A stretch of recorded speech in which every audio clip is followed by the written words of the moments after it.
নবী আমার মদিনারে বলবো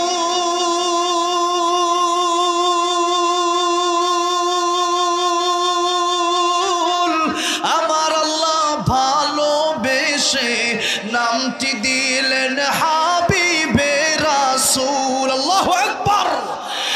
নবী আমার মদিনারে বলবো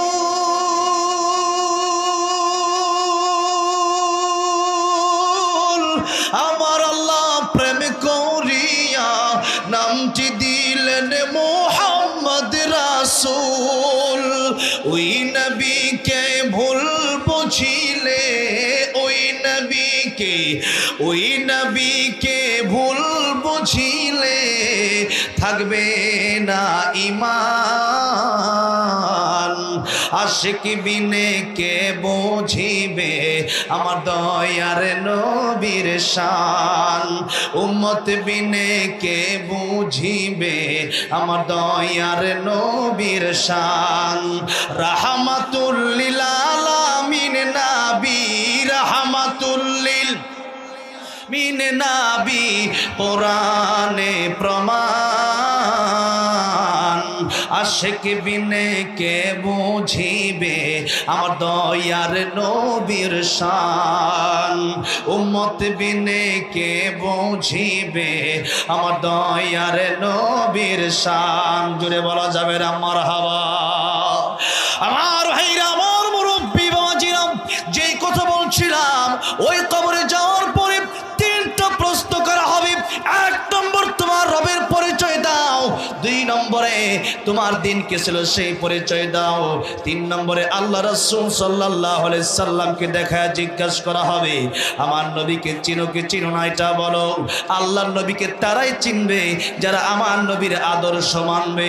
এই জন্য আমি বলতে চাই আমার প্রাণের যুবক ভাইরা, ও পর্দার যুবতী মা বোনেরা, একটা কথা ভালো করে মনে রাখতে হবে, দুনিয়ার কোনো মডেল, দুনিয়ার কোনো নায়ক নায়িকা, দুনিয়ার কোনো গায়ক গায়িকা, দুনিয়ার কোনো খেলোয়াড় আমার আপনার আদর্শ হতে পারে না। আমার আপনার আদর্শ হবে একজন, তিনি হলেন রাহমাতুল লিল আলামিন। জোরে আওয়াজ করে পড়েন, আদর্শ হবেন কে? আমার নবীকে যদি রাহমাতুল লিল আলামিন আদর্শ বানাতে চান তাহলে হালাল পথে চলবেন না হারাম পথে চলবেন। সুদ ঘুষ চলবে না, বন্ধ হবে। মিথ্যা কথা চলবে না, বন্ধ হবে। নামাজ পড়া লাগবে না, ছাড়া লাগবে। পর্দা করা লাগবে না, ছাড়া লাগবে। মদ জুয়া খাওয়া যাবে না, ছাড়া লাগবে। আমার ভাইরা, আমার বন্ধুরা, আমার মুরব্বি বাবাজিরা, এই তো চলছেন দুনিয়ার জমিনে, দুনিয়ার বুকে চলছেন, মনে করতেছেন এই দুনিয়ায় মনে হয় আর কতদিন বাঁচবো, এই দুনিয়ায় মনে হয় আর কতদিন থাকবো। আল্লাহ রাব্বুল আলামিন বলেন না ওয়া কুনতুম আমওয়াতান ফাহিয়াকুম, বান্দারে তুমি ছিলে মৃত, আবার আমি আল্লাহ রাব্বুল আলামিন তোমার জীবন দান করলাম।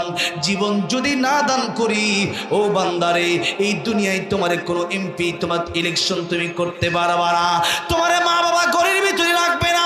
এই জন্য কই বলেন ইঞ্জিনটা চইলা গেলে হায় রে হায় রে হায়, ডাব্বাটা পইরা রইবে এই যে দুনিয়ায়, খালি ডাব্বার কোনো দাম নাই। আজকে আমার রূহ চলে যাক, আগামীকাল থেকে কেউ আমার প্রধান বক্তা হিসেবে দাওয়াত দিবে না। আজকে এমপির রূহ চলে যাক, এমপি আর এমপির জায়গায় থাকবে না। আপনার রূহ চলে গেলে আপনি আর আপনি আব্দুর রহমান রহিম থাকবেন না, বড় আপনি হয়ে যাবেন লাশ। আপনি কোন দিন লাশ হয়ে যাবেন ওইটা আপনি জানেন না। আমার আপনার মরণ কোন দিন হবে ওইটাও আল্লাহ রাব্বুল আলামিন আমাদেরকে জানালেন না। আল্লাহ রাব্বুল আলামিন বলেন সুম্মা ইউমিতুকুম, আবার তোমাদেরকে আমি আল্লাহ রাব্বুল আলামিন মরণ দেব। তবে একটা কথা আল্লাহ রাব্বুল আলামিন সূরা তাহাই বললেন ইন্নাস সাআতা আতিয়াতুন আকাদু উখফিহা। আল্লাহ রাব্বুল আলামিন বললেন এই কিয়ামত আমি আল্লাহ গোপন রেখে দিলাম। আপনারা বলতে পারেন হুজুর মৃত্যুর ওয়াজ করতে করতে কেন গেলেন কিয়ামতের কথায়? এখন ভালো করে লক্ষ্য করতে হবে, বুঝতে হবে। কিয়ামতের কথা আমি এই জন্য গেলাম কারণ আল্লাহ নবী বিশ্বনবী রাহমাতুল লিল আলামিন বলেছেন কিয়ামতের মানে হলো দুইটা। ওই যে কিয়ামত বড় কিয়ামত ওইটাই শুধু কিয়ামত না, মান মাতা ফাকাদ কামাত কিয়ামাতুহু, যার যখন মরণ হয়ে যায় তার তখন কিয়ামত শুরু হয়ে যায়। আমার ভাইরা, আমার মুরব্বি ওয়াজিরা, যখন যার মৃত্যু হয়ে যায়, ওই ব্যক্তি যদি নাফরমান হয়ে যায়, তাহলে একটা মানুষের, জীবন্ত মানুষের চামড়া টেনে টেনে ছিললে যতটা কষ্ট হয়, এর চাইতে বেশি কষ্ট হয় তার মৃত্যুর যন্ত্রণা। আর একজন মানুষ যখন আল্লাহর প্রেমে পাগল হয়ে যায়, তখন ফেরেশতারা এসে ডাক দিয়ে বলে, আল্লাহর বন্ধু রে, তাহিয়াতুহুম ইয়াউমা ইয়ালকাউনাহু সালাম। আল্লাহ তোমার সালাম দিয়েছে, আল্লাহ তোমার সাথে দেখা করতে চায়। কারণ ইমানদার সবচেয়ে বেশি ভালোবাসে কারে? জোরে বলেন কারে? এই জন্য আল্লাহ রাব্বুল আলামিন বললেন, ওয়াল্লাযীনা আমানু আশাদ্দু হুব্বান লিল্লাহ। আমি আল্লাহ রাব্বুল আলামিনের জন্য ইমানদারের অন্তরে সবচেয়ে বেশি মায়া, সবচেয়ে বেশি ভালোবাসা। এই জন্য তারে গালি দিলে সে সহ্য করতে পারে। ও মুসলমান, আপনাদেরকে জিজ্ঞাসা করতে চাই, মা বাবা নিজেকে গালি দিলে আমরা হয়তো সহ্য করতে পারি, কিন্তু আল্লাহর বিরুদ্ধে একটা কথা কেউ বলবে, ও মুসলমান, এক ফোঁটা রক্ত দেহে থাকা পর্যন্ত বাংলার মুসলমান কোনোদিন সহ্য করবে না। রাজি আছেন কারা কারা? দুহাত তোলে আমার আল্লাহর দেখায় দেয়।